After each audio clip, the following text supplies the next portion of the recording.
지난 4.19를 앞두고 우리 민주당이 4.19 역사 앞에 얼마나 떳떳한가 자문해 본 바 있습니다. 민주주의의 숭고한 가치를 지키기 위해 목숨까지 바친 이들의 뒤를 잇겠다던 민주당 안에서 전당대회 돈봉투 의혹 사건이 터졌기 때문입니다. 내일은 노무현 대통령의 14주기 서거일입니다. 야당이지만 거대 의석수를 지닌 제1당으로서 노 대통령님 앞에 기쁜 마음으로 서야 하지만 그 괴로움은 4.19 때와 크게 다르지 않습니다. 자신의 희생에 모두를 살린 대통령님 앞에서 우리는 과연 떳떳할 수 있는지 솔직히 자신이 없습니다. 이번 코인 사태와 관련해 우리는 기민하지도 단호하지도 못했습니다. 누구나 잘못을 할 수는 있습니다. 다만 얼만큼 진정성 있게 문제를 해결해 나가는지가 더욱 중요할 것입니다. 그 나쁜 선례를 우리는 윤석열 대통령으로 보고 있습니다.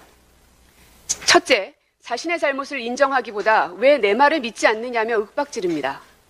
둘째, 민심의 잣대가 아닌 법의 잣대로만 세상을 판단합니다. 셋째, 내 탓이 아닌 늘 남의 탓하기에 여념이 없습니다. 무능과 독선으로 점철된 윤석열 정권을 견제해 나라를 바로 세우기 위해선 윤 대통령처럼 하지 않으면 됩니다. 하지만 코인 사태에서 비춰진 민주당의 모습은 국민들 눈엔 윤 대통령과 닮아도 참 많이 닮아 보였습니다. 첫째, 문제를 지적하는 이들을 원색적으로 비난하며 윽박질렀습니다. 민주당의 쇄신을 외친 청년 정치인들을 팔적, 수박이라며 좌표 찍기와 문자 폭탄을 퍼부었습니다. 둘째, 코인 투자가 불법이 아닌데 뭐가 문제냐고 말합니다. 다시 한번 말하지만 코인은 불법이 아닙니다. 하지만 국회의원에게 개인의 권리를 제한하는 겸직 금지와 재산 공개라는 제도가 왜 있는지 생각해야 합니다. 셋째, 검찰의 야비한 표적 수사의 결과물이라고 말합니다. 부정하지 않습니다.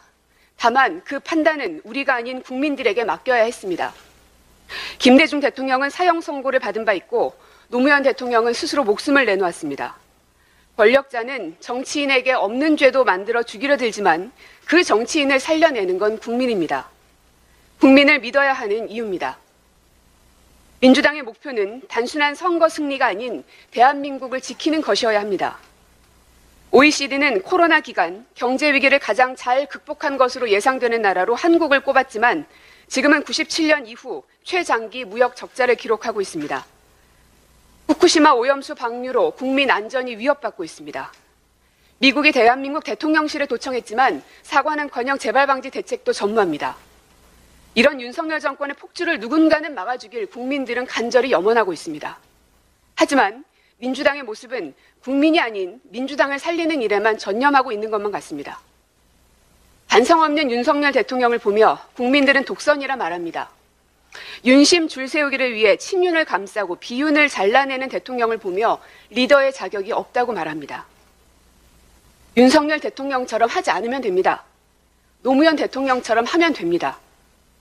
노무현 대통령 14주기 서거일을 앞두고 다시금 늦었다고 생각하지 말고 다시금 우리 스스로를 정직하게 돌아봐야 할 것입니다.